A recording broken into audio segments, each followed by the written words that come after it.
એની સરવાણી સાચી હોય એ દુકાળે ડૂકે નહીં. જેની હરવાણી સાચી હોય એ દુકાળે ડૂકે નહીં, પણ જેના પેટ પાપી હોય એની ભેખ ન દૂજે ભૂદરા. વાહ ભાઈ, જે વસ્તુ હોય એ હોય જ છે ભાઈ. એક તો સાહિત્યની દુનિયામાં તમે જ્યારે આવ્યા ત્યારે દર્શક મિત્રોને એ કહી દો, કદાચ તમે અમે બે સાથે રહેતા હોય તો એની ખબર હોય, પણ ના, એમની જ્યારે શરૂઆત થઈ ને ત્યારે હું તો બહુ નાનો હતો. હું તો હમણાં થોડાક વર્ષો પહેલા જ આવ્યો, એટલે આગળની વાતો હજી મને પણ નથી ખબર. એટલે આ ઇન્ટરવ્યુના માધ્યમથી ભાઈ મને પણ જાણવા મળશે. એટલે આપ કન્ટિન્યુ રહ્યો, ક્યાંથી શું થયું હતું? પછી ઈ ફૂલસર વેવિશાળમાં બેઠા હતા, એટલે આ વનાભાઈ ડોક્ટર છે એને એમ કીધું કે આમ તમે બારોટજી છો? મેં કીધું હા, હું મનસુખભાઈના ભાણે જ. મને કે કાંઈ આવડતું નથી. મેં કીધું આવડતું નથી તો મને કે તમે ગોરખી આવો એટલે રોજનો એક દુહો એ આપે ને હું એક દુહો ખીચામાં રાખું. પછી મારે નગરપાલિકામાં નોકરી હતી, તો સાગરભાઈ હું ઉપર આમ ઇંગલને આંટો મારીને દુહો પાકો કરતો. આમ દુહો પાકો હોય ને હેઠે સ્ટ્રીટ લાઇટ આપી દઉં, એમાં હું આમ શોર્ટે લાગેલો ને પડેલો હોય તે, પણ આમ લાગણી એવી હતી કે હું બારોટ છું તો મને આવડવું જોઈએ. સવારના 4 વગાડ્યા અને દાદા હો દીકરી લોકગીત વનાભાઈ ગાય અને હું ગુજરાતી કરું. સાગરભાઈ વરસાદ પડ્યો, માણસોને એ ન ખબર પડી કે આપણી બેઠકમાં પાણી આવી ગયું છે. એટલા બધા ઓતપ્રોત થઈ એટલા ઓતપ્રોત, કારણ કે ઓલું દાદા હો દીકરી ઈ ગીત દાદા અને દીકરીની વાત છે. જી, એટલે એ વાત જ એટલી બધી. અને શરૂમાં તો સ્ટેમિના એવી હોય, યાદશક્તિ એવી હોય. બીજું આપણને તો જન્મથી મારો તળપદા સમાજ આપણું ખૂબ જ માન રાખે છે, આપણને ખોળા પાથરે છે 80 વર્ષના ડોશીમાં હોય તોય. અને એ છતાં એટલું ઓડિયો સાંભળતું હોય, એટલે મોટું બજેટ એ હતું. રામાયણ તો છે જ, રામચરિત માનસ છે, એ આપણને બધી વસ્તુ શીખવાડે છે. 100%. માનો કે રામચરિત માનસ છે એની કથાના મંડપો નખાય છે, પછી ભાગવતના મંડપ નખાય.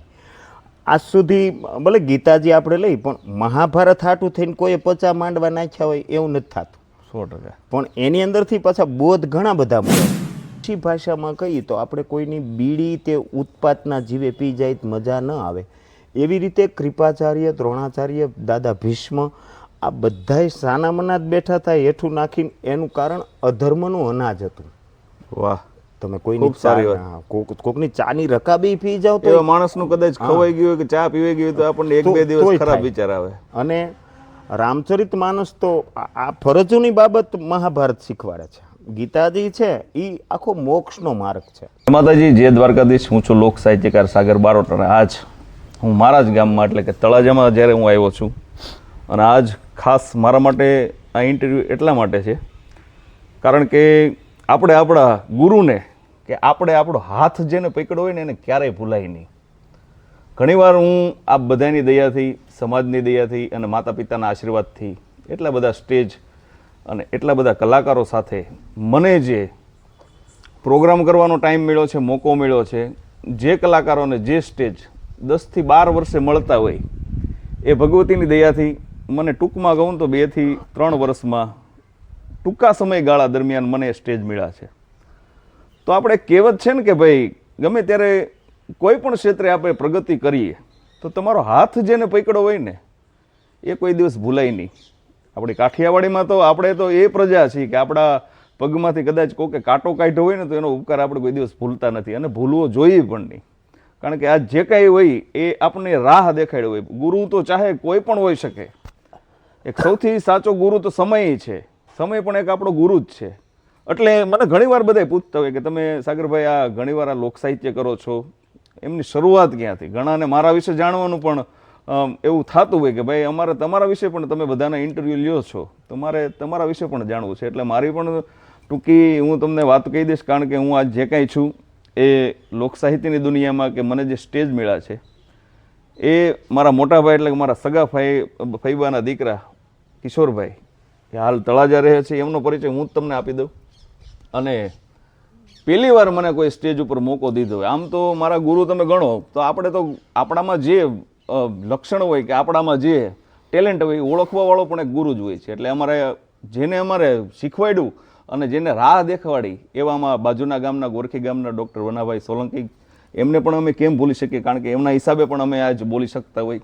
પણ મને જેને સ્ટેજ આપ્યું છે, હાવ શરૂઆતમાં ગણું તો મને એક તાંડવ આપ્યું હતું અને એ તાંડવ પણ મારા ભાઈએ આપ્યું હતું અને એ મને જે કહેતા ગયા એ રીતે હું ગાતો ગયો અને આજ ઘણા સારા પ્રોગ્રામ અને આપ બધાની દયાથી માતાજીની દયાથી સારા સારા પ્રોગ્રામ કર્યા છે. એટલે આજ મારી સાથે મારા મોટા ભાઈ છે એટલે મોટા ભાઈને એક તો પ્રશ્ન પૂછવો એ થોડુંક એક નિયમ અને મર્યાદાના હિસાબે આપણે ધ્યાન રાખવું પડતું હોય છે. એટલે પણ આપણો તો એક વિષય જ છે અને દુનિયા જ્યારે જાણવા માંગતી હોય ત્યારે શરૂઆતમાં જ ભાઈ આપનો પરિચય હવે બધાને આપી દો. મેં તમારું નામ તો કહી દીધું છે છતાં પણ દર્શક મિત્રોને આપણો પરિચય આપી દેજો. જો કે મારું નામ લોક સાહિત્યકાર કિશોરભાઈ બારોટ તળાજા. લોક સાહિત્ય તો પછી ઈશ્વરની કૃપા ઘણાય વર્ષે થઈ જી. મને સાગરભાઈ તો એમના દાદા જે હતા રામજીભાઈ બારોટ એ તો પોતે કવિ દરજાના હતા. એટલે એવું નથી પણ જેની સરવાણી સાચી હોય એ દુકાળે ડૂકે નહીં. જી જી. જેની હરવાણી સાચી હોય એ દુકાળે ડૂકે નહીં પણ જેના પેટ પાપી હોય એની ભેખ ન દૂજે ભૂદરા. વાહ ભાઈ. જે વસ્તુ હોય એ હોય જ છે. જી જી. કર્મે કાંગા બને અમીર કુટુંબ કોઈ પણ 3 પેઢી સુધી એનો હવા જ ચૂકે નહીં શંકરા. વાહ વાહ ભાઈ. ત્રીજી પેઢી એટલે સાગરભાઈ તો એ મને ગુરુ ને બરાબર પણ એમના દાદા એટલે મારા નાન બાપુ અને યજમાનમાં આમ જાવું એટલે મને આમ એવું લાગતું કે બહુ અઘરું હોય. આમ જાતા પહેલાં હું ધ્રુજી જાતો કે ત્યાં જઈને હું બોલવું. એટલે આમ જજમાનમાં જાવ તો આમ સાનું મનો બેઠો હોય ને એમાં હમણાં જ સાગરભાઈ નામ દીધું એ અમારા કલાગુરુ વનાભાઈ ડૉક્ટર ગોરખી સોલંકી પરિવારમાંથી. અને એમનો એક એવો ભાવ કે કોઈ પણ ભેખ હોય કે કોઈ પણ હોય પણ પોતે કલાના એવા ઉપાસક અને બીજાને કલા આપવી. પોતે ડૉક્ટરનો દરજ્જો હતો છતાંય બધી મેડિસિનની આરોહાર હાર્મોનિયમ 2-3 પડ્યા હોય કેટલી બુકું પડી હોય અને રાત્રિના એને સમય મળે ત્યારે આપે. અને આવું એક બાજુનું ફૂલસર ગામમાં એક વેવિશાળ હતું ને હું આમ બેઠો હતો એટલે તમારા પપ્પા સાગરભાઈના પપ્પા મનસુખભાઈના પાછા એ ફ્રેન્ડ મારા મામાના એટલે અમારા ભાઈ એક તો સાહિત્યની દુનિયામાં તમે જ્યારે આવ્યા ત્યારે દર્શક મિત્રોને એ કહી દો કદાચ તમે અમે બે સાથે રહેતા હોય તો એની ખબર હોય પણ ના એમની જ્યારે શરૂઆત થઈ ને ત્યારે હું તો બહુ નાનો હતો. હું તો હમણાં થોડાક વર્ષો પહેલા જ આવ્યો એટલે આગળની વાતો હજી મને પણ નથી ખબર. એટલે આ ઇન્ટરવ્યુના માધ્યમથી ભાઈ મને પણ જાણવા મળશે. એટલે આપ કન્ટિન્યુ રહ્યો ક્યાંથી શું થયું હતું. પછી એ ફૂલસર વેવિશાળમાં બેઠા હતા એટલે આ વનાભાઈ ડૉક્ટર છે એણે એમ કીધું કે આમ તમે બારોટજી છો. મેં કીધું હા હું મનસુખભાઈના ભાણેજ. મને કે કાંઈ આવડતું નથી. મેં કીધું આવડતું નથી તો મને કે તમે ગોરખી આવો એટલે રોજનો એક દુહો એ આપે ને હું એક દુહો ખીચામાં રાખું. પછી મારે નગરપાલિકામાં નોકરી હતી તો સાગરભાઈ હું ઉપર આમ ઇંગલને આંટો મારીને દુહો પાકો કરતો ત્યારે આમ દુહો પાકો હોય ને હેઠે સ્ટ્રીટ લાઇટ આપી દઉં એમાં હું આમ શોર્ટે લાગેલો ને પડેલો હોય તે પણ આમ લાગણી એવી હતી કે હું બારોટ છું તો મને આવડવું જોઈએ. અને આજના યુવાનોને પણ હું કહું છું કે એને આવડવું જોઈએ. એક શ્લોક આવડવો જોઈએ એકાદું ચંડીપાઠનો શ્લોક આવડવો જોઈએ કંઈક દુહાછંદ આવડવા જોઈએ. કારણ બારોટ કે ગઢવી આ 2 સમાજ એવા છે કે એની વાણીથી એની જીભથી ઓળખાય. પછી ગમે એટલું પબ્લિક બેઠું હોય એટલે એ વનાભાઈની પાસેથી ધીમે ધીમે અહીંથી 3 કિલોમીટર થાય પેલો દુહો ખરો કે જે તમને યાદ હોય પેલો જ દુહો તમે યાદ કરો? પેલો દુહો મને એણે ઈ આપ્યો તો કે ભીતે ભોરિંગ કુટુંબ કળો વેરી ભેગો વાસ ઘેર દીકરી વહુ પિયરમાં પાંચેય કરે વિનાશ. એનો અર્થ જરાક દર્શક મિત્રોને આપજો. ભીતે ભોરિંગ એટલે મોભરા ઉપર હેરું હોય તો આપણને રાત્રે નીંદર ન આવે. ભીતે ભોરિંગ કુટુંબ કળો પરિવારમાં ધીમો ધીમો કકળાટ હોય તો ગોળાના પાણી પણ સૂકવે અને રીધી સીધી પણ જાય. કુટુંબ કળો વેરી ભેગો વાસ આપણે કોઈને થપાટ મારીને વહી આવ્યા હોય તો પછી આપણને એમની એક ડર રે આખી રાત કે કોઈ આપણો દુશ્મન હોય તો આપણને નીંદર ન આવે. એટલે નીંદર ન આવે. ઘેર દીકરી વહુ પિયરમાં એનો અર્થ ઓડિયન્સને બધાને સમજાતો હોય. આ 5 વસ્તુ હોય ભીતે ભોરિંગ કુટુંબ કળો વેરી ભેગો વાસ ઘેર દીકરી વહુ પિયરમાં આ 5એય કરે વિનાશ. આ પહેલો દુહો. પછી બીજી વાર મને આમ તાંડવની કડી આપી અને પછી તો એ બહુ આમ ઉપાસક હતા કળાના એટલે આમ એક એક શબ્દ આમ એમના અને ગમે ત્યાં આપણને કહી દે કે આ ભૂલ છે આવું થતું. ત્યાંથી આવી શરૂઆત ધીમે ધીમે થઈ.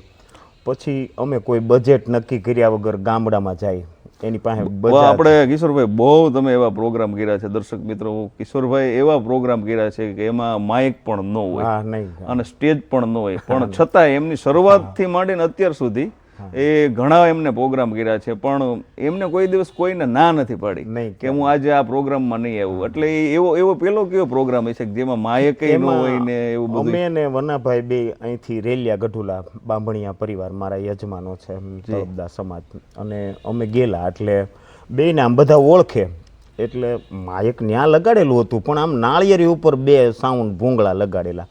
એટલે અમે બેઠા, હું ઘડીક બોલ્યો ને પછી અમે પૂછ્યું કે ભાઈ ફલાણા ભાઈના ઘરે અમે આવ્યા, તો કે એ અહીંયા નથી, તો સામેની વાડીએ છે. બરોબર. એટલે ત્યાંથી પાછા અમે જઈને ન્યા ગયા એટલે આખો પરિવાર બેઠેલો, કાંઈ સાઉન્ડ બાઉન્ડ કાંઈ નહીં, અને છતાંય સવારના 4 વગાડ્યા અને દાદા હો દીકરી લોકગીત વનાભાઈ ગાય અને હું ગુજરાતી કરું. સાગરભાઈ વરસાદ પડ્યો, માણસોને એ ન ખબર પડી કે આપણી બેઠકમાં પાણી આવી ગયું છે. એટલા બધા એ ઓતપ્રોત થઈ એટલા ઓતપ્રોત, કારણ કે ઓલું દાદા હો દીકરી ઈ ગીત દાદા અને દીકરીની વાત છે. જી. એટલે એ વાત જ એટલી બધી, અને શરૂમાં તો સ્ટેમિના એવી હોય, યાદશક્તિ એવી હોય. બીજું આપણને તો જન્મથી મારો તળપદા સમાજ આપણું ખૂબ જ માન રાખે છે, આપણને ખોળા પાથરે છે 80 વર્ષના ડોશીમાં હોય તોય, અને એ છતાં એટલું ઓડિયન્સ સાંભળતું હોય. એટલે મોટું બજેટ એ હતું કે 500 માણસ આપણને વગર માયકે સાંભળે છે. વાહ. એ ફર્સ્ટ હતું. એક અગાઉના વિડીયોમાં કીધું હતું કે કલાકાર માટે એમાં ખાસ બારોટ માટે બીજે બોલતા હોય એની કરતાં કિશોરભાઈનો પરિચય એ પણ દઈ દો કે પોતે તળપદા કોળી સમાજના બારોટ છે, એટલે બીજી જ્ઞાતિમાં બોલતા હોય ત્યારે પણ અલગ આપણને આનંદ હોય, અને જ્યારે પોતાના યજમાનો સામે બોલતા હોય ત્યારે પણ અંદરથી પોરો વધારે હોય. એટલે એ આનંદ કિશોરભાઈ અલગ જ હોય. કારણ કે મકવાણા પરિવાર છે તો વિહ્યાસ મકવાણા, એના દીકરા કેસરજી, એના દીકરા હરપાલ, એના નવકટારી મકવાણા, એ આપણને ખબર હોય. પણ માનો કે કોઈ આપણને રાજપૂતમાં બોલાવ્યા તો એનો પણ એકાદ એક્ઝામ્પલ, એકાદું દ્રષ્ટાંત આપણને આવડવું જોઈએ. તમે એક આગળના વિડીયામાં એક ઇન્ટરવ્યુમાં તમે ઓલું શબ્દોનું બોલો છો કે શબ્દ આર હે શબ્દ પાર, 100%. એવી જ રામચરિત માનસની ચોપાઈ છે કે દેશ કાલ અવસર અનુરાગી બોલીએ બચન વિદિત બિચારી. વાહ વાહ. કયો દેશ છે, કયો કાળ છે, કયો સમય છે, કયો પ્રસંગ છે, એ પ્રમાણે બોલી જ લેવું જરૂરી નથી. 100%. પણ તમે જે બોલો છો એ સામેની ઓડિયન્સમાં તમારી વાટે હોય, તમે ત્યાં એન્ટ્રી નહીં પણ તમે કેવો થ્રો કરો છો. જી. માણસ એના કાર્યો ભૂલીને આપણી સામે આવ્યો શું કામ હોય? નિજ આનંદ માટે, 100%. અથવા તો કંઈક સંસ્કૃતિ શીખવા માટે. તો આપણે એ જે બોલતા હોય એ તો ઓલી ચોપાઈ એમ કહે છે કે દેશકાલ અવસર અનુરાગી બોલીએ બચન વિદિત બિચારી. ગમે એ વસ્તુ બોલી જ લેવી એમ નહીં. તમે કોઈ મૃત્યુના પ્રસંગમાં ગયા છો, તમે વાસ્તુના પ્રસંગમાં ગયા છો, તમે કોઈના વેવિશાળમાં ગયા છો, તમે કોઈના લગ્નમાં ગયા છો, તો દરેક પ્રસંગનો એક દુહો તો તમારી પાસે હોવો જોઈએ. 100% ભાઈ. જેને આપણે ગુજરાતીમાં ફાઉન્ડેશન કહીએ છીએ. 100%. ભાઈ ફાઉન્ડેશન જે આગળ વધવા માંગતા હોય, જેને ખરેખર આ જરૂર જ છે કે મારે આગળ વધવું છે, એના માટે. બાકી 1-2 દુહા કરીને કંઈ કરવું નથી, એના માટે તો કોઈ વાત એના માટે નથી. અને મને તો વનાભાઈ બહુ ખીજાતા, મને કે સીધો સ્ટેજ ઉપર બેસી જ જાશો, નહીં કાંઈ તૈયારી, કાંઈ નહીં લેવા કે દેવા. તમારો મને કાલે ફોન આવ્યો તો મને ખબર હોવી જોઈએ કે મારે કાલ સાગરભાઈ સામે બેહવાનું છે, તો કંઈક તૈયારી એવું નહીં, આમ સરસ્વતીની કૃપા એમનું નામ લઈને બેસી જવાનું. પણ 17-18 વર્ષ થઈ ગયા એટલે એ અનુભવ છે ભાઈ. બીજું સ્ટેજ ઉપર હજી સુધી કોઈ એમ નથી કીધું કે તમે હવે ઓલાને બેહારો.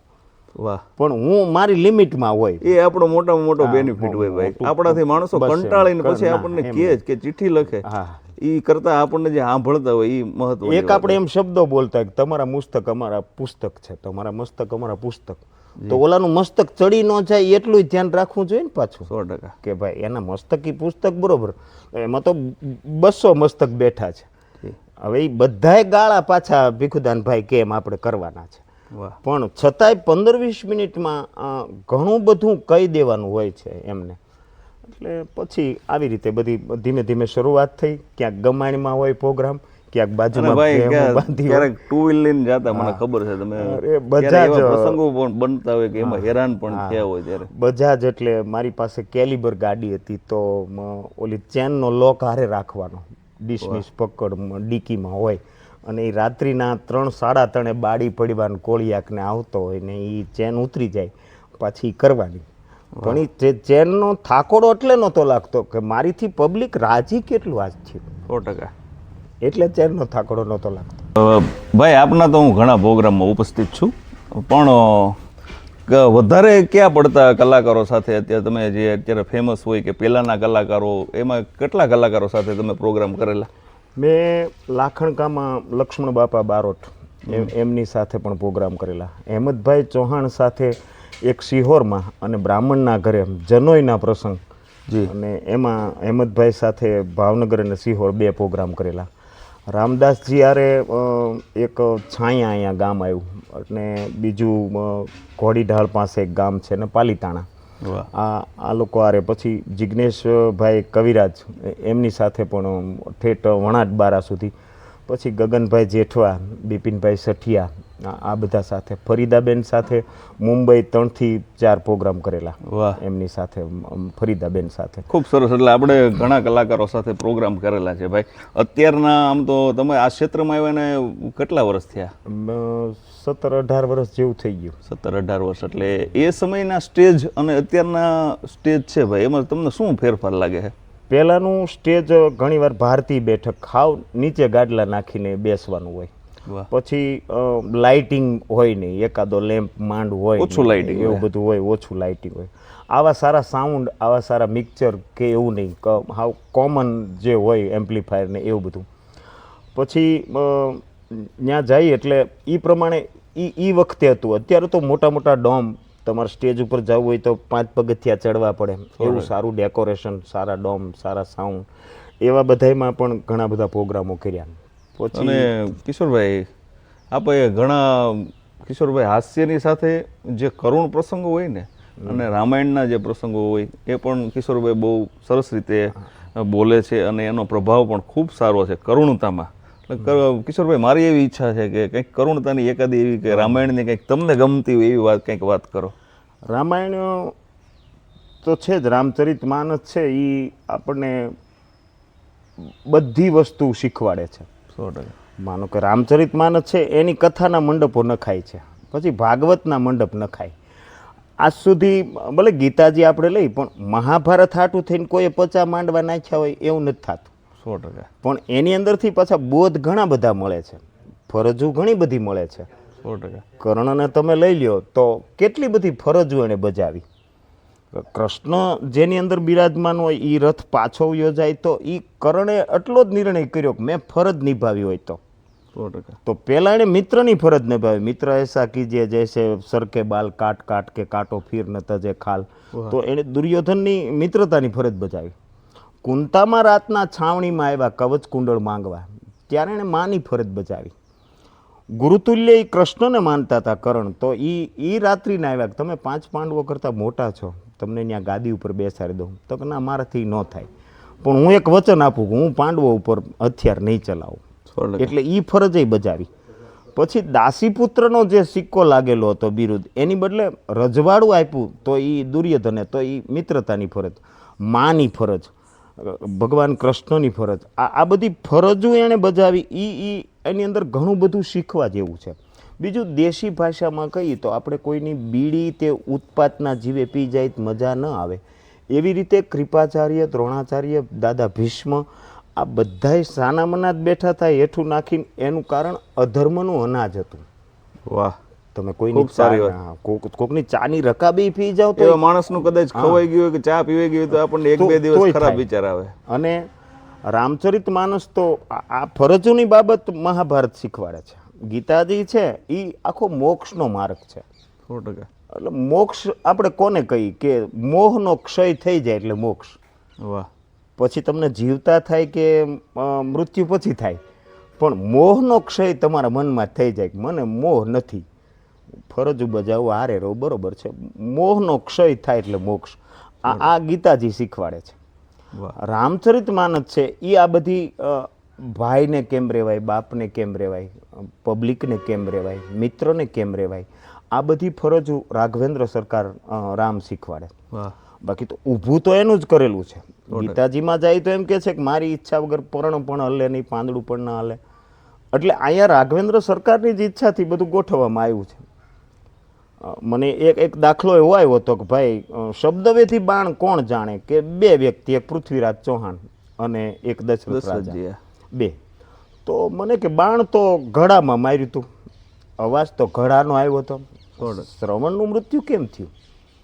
એટલે આગળની કોઈ રામાયણમાં મેં કોઈ કથાકાર પાસેથી એવું સાંભળ્યું છે કે ઘડામાંથી બાણ રાવણે લઈ અને શ્રવણને માર્યું. રાવણની હાજરી હતી ત્યાં, અવાજ ઘડાનો જ હતો, શબ્દવેધી બાણ એની જગ્યાએ જ ગયું હતું, પણ એ વખતે રાવણની હાજરી હતી. આ બાણ હું શ્રવણને મારી દઉં તો આમના માતા પિતા દશરથ રાજાને કંઈ શ્રાપ આપે અને એમને સંતાન ન થાય તો મારું મૃત્યુ ન થાય. વાહ, આવો એનો સ્વાર્થ હતો. 100%. ભાઈ આ મૃત્યુ ન થાય એટલે એણે એ વસ્તુ કરી અને છેલ્લે ભગવાન રાઘવેન્દ્ર સરકારને સીધું જ આ બધી 14 વર્ષનો વનવાસ ને ચારેય ભાઈઓના જન્મ થયા એટલે આટલો બધો સાગરભાઈ ઉત્સવનો વરસાદ થયો અયોધ્યામાં. એટલે ભગવાનને એમ થયું 14 વર્ષની હવે કંઈક કોરાટ કાઢવી પડશે. બીજું એની વાટે હતા બધા, 60 વર્ષથી આપણે શબરીજીને લઈ લ્યો, આવા કેટલાય પ્રસંગો રામચરિત માનસના એમની વાટે હતા. પણ માં તો 3 હતી. આપણે બોલીએ છીએ કે મોઢે બોલું માં તો મને હાચે નાનપણ સાંભળે, મલક બધાની મજા મને કડવી લાગે કાગડા. રામચરિત માનસમાં જાય તો એમ પણ છે કે ભાઈ જનની કેરું જોર, રાઘવને રહેતું સદા, તેથી માને ન કરી મોર, કર્યો પિતાને કાગડા. એટલે 14 વર્ષના વનવાસમાં રાઘવેન્દ્ર સરકાર, પણ ભરતજી તો એના જ ભાઈ હતા, પણ એ અતિ વિહવળ થયા ત્યારે એમની જ ગોઠવણી છે. ઈ પ્રૂફ આ દુહો આપે છે. આ વિહવળ ભરતજી થયા એટલે ભગવાન રામે કીધું, સુનું ભરત ભાવિ પ્રબલ, બિલકી કહે મુનિનાથ, જસ અબજસ હાનિ લાભ જીવન મરણ સબ વિધિ કે હાથ. 100%. બીજી વાત એ કે આપણે ભજનો સાંભળીએ એમાં એમ કે ન જાણ્યું જાનકી નાથે સવારે શું થવાનું, ખરેખર જણાયું નહીં, કારણ કે બ્રહ્મ છે.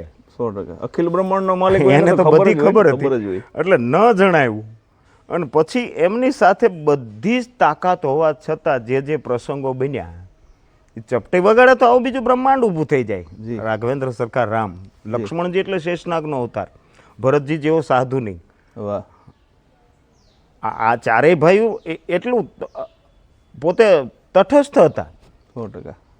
પણ દુનિયાને કે તમે કેવી ધીરજ રાખો, અને એ જ રામચરિત માનસની ચોપાઈ છે કે નિર્મલ જનમન સો મોહી પાવા, મોહી છલછિદ્ર કપટ નહીં ભાવા.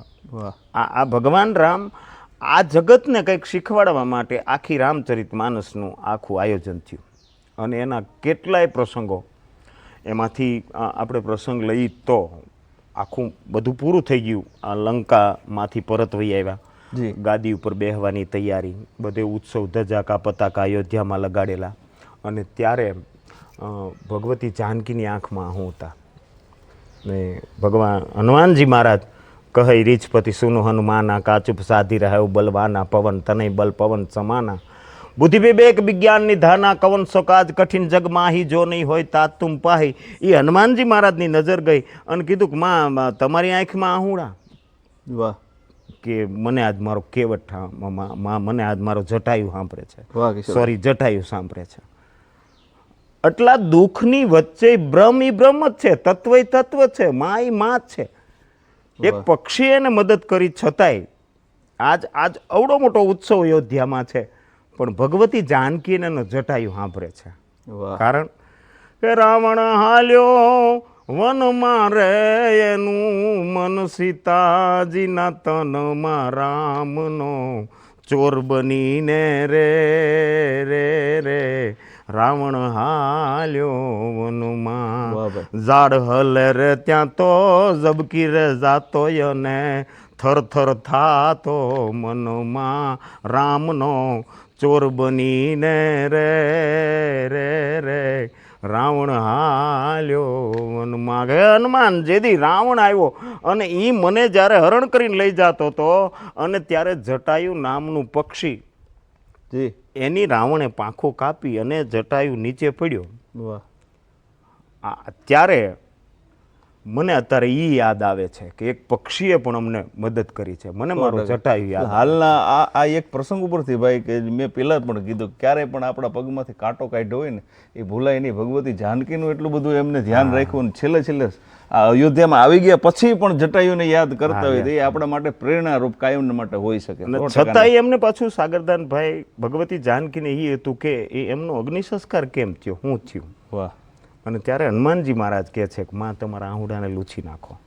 જી દશરથ રાજાને જે કાન નથી મળ્યું એ રામ અને લક્ષ્મણનું કાન જટાયુને મળ્યું છે. વાહ. અને જટાયુનો અગ્નિ સંસ્કાર રાઘવેન્દ્ર સરકારે કર્યું છે. તો આમ કેટલો આ નાનો આવો તો કેટલાય પ્રસંગો છે. 100%. પછી તો બધા એના જ માણસો છે. કેવટ છે તો એ કાચબો ગયા જે ગજન્મ એનો હતો ને એમાં એ આવ્યો. પણ એ બધાને કેટલા બધાની ભગવાનને નોંધ હશે. 100%. 14 વર્ષમાં આ બધાની કેટલાની નોંધ એમને નોંધ રાખેલી. આ બધાની. એટલે ઈશ્વર તત્વ છે એમ રામચરિત માનસ. ભાઈ આ જે તમે બધું બોલો છો ખરેખર તો અમુક વસ્તુ એવી પણ સાહિત્યમાં આવતી હોય જે ચોપડીમાં ન પણ આપણને મળતી. ત્યારે અમુક વર્ષો સાહિત્ય જગતમાં જઈને અમુક એવા કિશોરભાઈ આપણે મને તમને બધાને ખબર હોય કે આપણે ક્યારેક એવા એક શબ્દ કોઈ એક દુહા માટે પણ કોઈક એવો જાણકાર વ્યક્તિ હોય એને પાસે આપણે બેસવું પડતું હોય, આખી રાત બેસવું પડતું હોય. ત્યારે આ તમને ખરેખર આત્મજ્ઞાન આને કહી શકો? એમાં એવું નથી કે પછી ઉંમર થઈ એટલે બેસી ન શકાય. પણ માનો કે તમે સાગરભાઈ છો તો યુવાન છો, નવરાત્રિ આવે તમે એનું અનુષ્ઠાન કરો. અથવા આપણે માયાભાઈ આહિરનો દાખલો લ્યો, આખા મહિનાદીનું અનુષ્ઠાન હોય છે. પછી બધા કલાકારો કરતા હશે પણ તમામ વસ્તુમાંથી ફ્રી થઈ અને જે ઉપાસના છે એમાં એક પરા નામની શક્તિ અહીંથી જાગૃત થાય છે નાભીમાંથી. જે તમને તમારે વાંચવું ન પડે, ગોખવું ન પડે, પ્રકૃતિ તમને સાથ આપવા માંડે. વાહ. તમે જે પ્રસંગમાં જાઓ ત્યાંની પ્રકૃતિ તમને સાથ આપે. કારણ કે પરા નામની શક્તિ આમાં છે એક જે તમારી નાભીમાં જાગૃત છે. એ તમારી કેવી ઉપાસના છે એમના ઉપર આધાર રહે. 100%. દાખલા તરીકે યજમાનો છે તો યજમાનોમાં તમે એમાં આપણને દીકરા દીધાના દાખલા છે. જી. ધકાણ પરિવાર લઈ લ્યો તો સોનીએ દીકરાના દાન અહીંયા આઘું નહીં, અહીંથી આપણા તળાજાથી આ 15 કિલોમીટર ત્રાપ જ મોભ પરિવાર એમણે દીકરાના દાન આપ્યા છે. પણ એની સામે આપણે પાછું યજમાનમાં જે રહેવાની વાત છે જી એ પાછું આપણા ચંદબરદાજીએ આપણને કીધું છે કે ગુંજ બેહરા દ્રવ્ય આંધળા ઝુંઝળ વેળાએ નંદ રાજ દરબારે વેંધળા ચોક લક્ષણ કવિચંદ. વાહ. તમે ઉપાસના ન કરો તો આગળના જે જવાળામુખી જેવી દેવને પ્રગટ કરી હોય એના ખાલી શબ્દો ઉપર તમે હાલો. જી. એ પ્રમાણે તમારી મુસાફરી શરૂ કરો. વાહ. તોય પરાશક્તિની હાથે જાગૃત થઈ જાય. એટલે શક્તિનું આહ્વાન તો કરવું જ પડે. આહ્વાન જરૂરી છે. કારણ કે તમે હમણાં અહીં છો કે અહીંયા કાંઈ હમણાં આપણા આ શૂટિંગમાં કાંઈ ઓલું થાય તો તમે અહીંથી ક્યારે ઊભા થઈ શકો? તમારામાં શક્તિ હોય તો. 100% ભાઈ. બાકી તમે અણશક્તિ આવી ગઈ એમ શક્તિ વિદાય લઈ લે. આની અંદર આ હૃદયમાં બધી શક્તિ છે નથી ભાઈ. પણ એ ઓલો દુહો જે ચંદબરદાયજીએ કીધો એ ગુંજ બેહરા યજમાનોમાં મારે તળપદા સમાજ કોળી તળપદા સમાજનો ઘર. આમ કેટલાક વાલા ભાઈ તમને વચ્ચે કહી દો, તળપદા સમાજ કેટલો વાલો? વાલામાં એવું કે એનો જે ભાવ છે જી આશરો એનો હાવનાનો પણ આભ જેવો આવકાર. વાહ. એ અંગ ભલે નહીં ઉજળાય ના દિલ જોજો દરિયાવ ઝૂંપડીએ કોક તો જાજો મારા કોળી ના મહેમાન તો તમે થાજો. વાહ વાહ. સાગરભાઈ એને ભાગ રાખ્યો હોય. તમે જેતપુરની વાડીઓમાં જાઓ, તમારો જજમાન રાજપરાનો હોય અને તમે જેતપુર જાઓ ને એ રાડાના ટાંટામાં રહેતા હોય, 250 તેલ લાવીને એની રીતે રોજનું રોજ ઓલું હોય.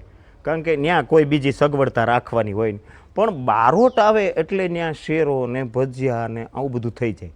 100%. પછી આમ કેરીનું પકવાનું હોય તો અને પછી આટલી બધી મહેમાનગતિ કરે અને આખો પરિવાર બેસે આપણી સામે. જી. અને આપણે એને કહેવું પડે કે તમારામાં આ દાદાએ નાત કરી હતી, આ દાદા આવા થઈ ગયા હતા, તમારા બે જ દાદા આ ગામમાં આવ્યા હતા, પછી આ 2ના 200નો પરિવાર થયો. જી આ વસ્તુ આપણે એને કહેવાની છે, પણ એની જે ભોળપ છે, અને મારા આની પાછળ મારે એક બિરુદ લાગે છે મારા જજમાનોમાં, તળપદા સમાજમાં હતિવરણનું બિરુદ લાગે છે. 100% ભાઈ, 100%. એને હતિવરણનું બિરુદ લાગે. જી એ 400 રૂપિયા દાડી હશે ને તો એ તમને 150-200 રૂપિયા દઈ દેશે શીખના. અથવા એમની પાસે 2 મણ બાજરો પડ્યો હશે ને તો એ બાચકું તમે નહીં કહો તોય તૈયાર થઈ જાય. વાહ. તમારી ગાડીમાં હોત મુકાઈ જાય.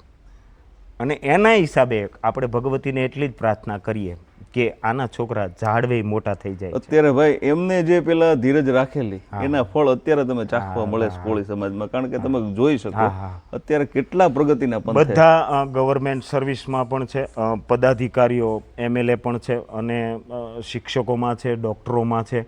આ બધું જે ડોહાવે અતિથિ સત્કાર જે કર્યો છે 100%. પછી કોઈ પણ ભેખ હોય, બારોટ સમાજ હોય, સાધુ હોય, બ્રાહ્મણ હોય, રાવળ હોય, પણ આના આંગણેથી કોઈ દી કોઈ પાછું નથી ગયું, એનું આ રિઝલ્ટ છે.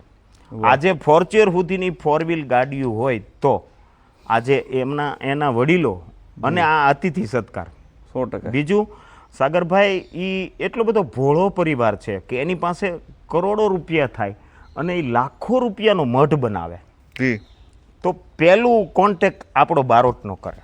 જી નકર એનામાંય ભગવતી હોય, ભુવા હોય, પણ એના જે વડીલો છે એ આ છોકરાઓને એમ કે પહેલાં આપણા બારોટજીને મળજો, આપણા દેવગોત્ર શું છે. વર્ષોથી ઈ પાલક આપણા ચોપડાની અંદર આપણે જે વાંચીને દઈએ એ જ પાલક 50 લાખનો મઢ હોય તો એમાં પધરાવશે. જીર્ણોદ્ધાર કરવો હોય તો એ આપણને કહે. મારે મકવાણા છે તો મને પૂછે અમારું દાદા, હું શીખ લેવા જાઉં એટલે દર વર્ષે યાદી આપું કે માર્કંડ ઋષિ તમારું ગોત્ર છે. ગોત્ર એટલે ખાલી ગોત્ર નહીં સાગરભાઈ, ગોત્ર એટલે જે ગોત્રનો ઋષિ હોય એની જે ઉપાસના હોય એમનો પ્રભાવ તમારા પરિવારમાં પડે. 100%. વાહ. માર્કંડ ઋષિ એટલે તો આખું દેવી ભાગવત ને આ તે એ જ પ્રભાવ મકવાણા પરિવારમાં પડે. વાહ. પછી આગળ જે હરપાલ દેવ થઈ ગયા એ બેટો બાપ તણે ચીલે ચાલે નહીં તો જનની કાઉ જણે એને વરહું લાગે વેરડા. એણે બાપ હાટું થઈને હજારો ગાયું સિંધમાંથી છોડાવી, સોનાના શિંગડા મઢી અને દાન કર્યા. તો આગળ જે વડીલોની દાન છે, પુનાઈ છે, એ હજી ઓલો હું શરૂઆતમાં દુહો બોલ્યો જેની સરવાણી સાચી હોય એ દુકાળે ડૂકે નહીં, જેના પેટાળ પાપી હોય એની ભેખ ન દૂજે ભૂદરા.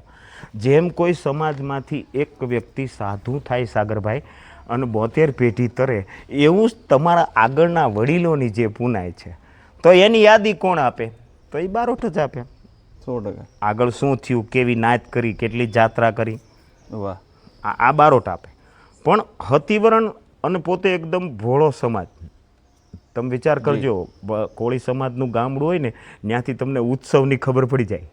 વાહ. કે હાથે માઠેમ આવી ગઈ છે, રાંધણ સઠ આવી ગઈ છે, દિવાળી આવી ગઈ છે, કોઈ પણ પરબની આવવાની શરૂઆત થાય એટલે ગામડાઓમાં આપણને એમાં ખબર એમનો પડી જાય. ઉન્માદ ને એનો ઉત્સાહ જ બાકી કંઈક તો અલગ હોય. ભાવનગરથી લઈ સોમનાથ સુધી વિયા જાઓ કે ઓલી બાજુ સોરઠમાં જાઓ તો બધે સારા સારા એમના બધા ધારાસભ્યોને MLA ને આ બધું ભણતર સારું, શિક્ષકો, અરે હવે તો સ્કૂલો હોં તેની હાલે છે. વાહ, ખૂબ સરસ. તળપદા સમાજની સ્કૂલો પણ ચાલુ છે અને આટલો બધો વિકાસ એનો. પણ મૂળિયામાં મૂળ મા બાપના આશીર્વાદ અને ભેખની અતિથિ સત્કાર.